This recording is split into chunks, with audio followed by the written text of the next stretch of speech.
सारें की नमस्कार आदाब। आज मैं थोड़े कन्नै एक ऐसी शख्सियत की मिला करना है और ऐसी जगह का मिला करना है कि शायद ताजुब हो कि दुनिया दे विच कला दा फन दा टैलेंट दा कोई भी मुल नहीं है, कोई भी कीमत नहीं है। एक ऐसे के फनकार साढ़े विच न।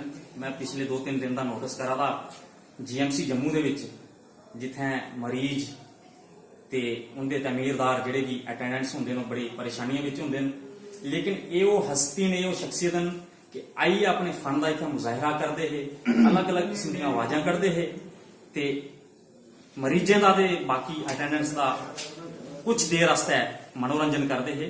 मैं तुसें की इंदे कन्नै रूबरू करवांग। इनका नाम है मोहम्मद अयास चौधरी। तुस आपू इंदे कन्नै रूबरू होई लाओ ते इस वीडियो की जरूर शेयर करियो, चैनल की जरूर शेयर करियो। मोहम्मद अयास चौधरी की एक किस किस्म दी आवाज़ां, किस किस्म का टैलेंट इनदे विच है, अलग अलग किस्म दी आवाज़ां कढ़दे न। लाओ गल करो डायरेक्ट मोहम्मद अयास चौधरी उनदे कन्नै। Sir please. मैं एक पहले मुर्गे की आवाज सुनाना तुहानू। कुक्कड़ जियां अपने देसी घर दे पाले दे हुंदे वो बोलदे है।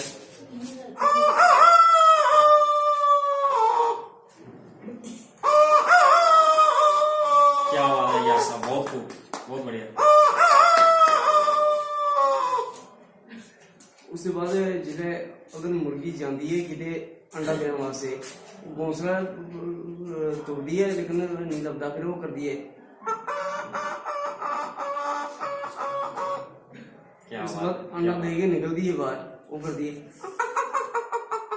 बहुत क्या बात है।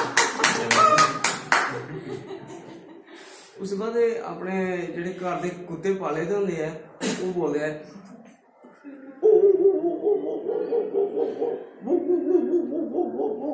और डांग मारे उसी वो करदा।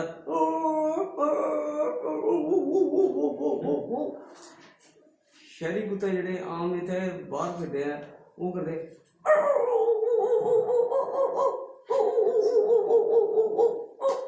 बहुत खूब, क्या बात है। ते कुत्ते का बच्चा होंदा है छोटा जिहा, वो बोलदा है।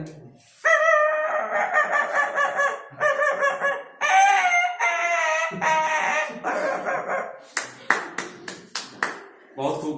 साथियों तुसें दिखिया कि ऐसे फनकार जिहड़े बिना कुसै कोला कुछ ले दे इहदे आस्ते हॉस्पिटल के अंदर, मैं इसलिए GMC विच खड़ोता है, GMC जम्मू दे विच इहदे आस्ते आंदे ने कि मरीज ते उनदे कन्नै आए दे अटेंडेंट जिहड़ी परेशानियां दे विच हुंदे ने, पूरे दिन दी दौड़ धुप दे बाद एक मरीजें दी जिहड़ी बीमारी दा दिमाग दे उपर असर हुंदा है, बड़े परेशान हुंदे ने। लेकिन ये शख्सियत एक सोशल वर्कर ही समझी लो कि एक मिनट आस्ते डोर दे दरवाजे दे अंदर एंटर होंदे ने, अपनी कला का प्रदर्शन करिए लोकें दा चंद पलें आस्ते मनोरंजन करिए चली जाते हैं।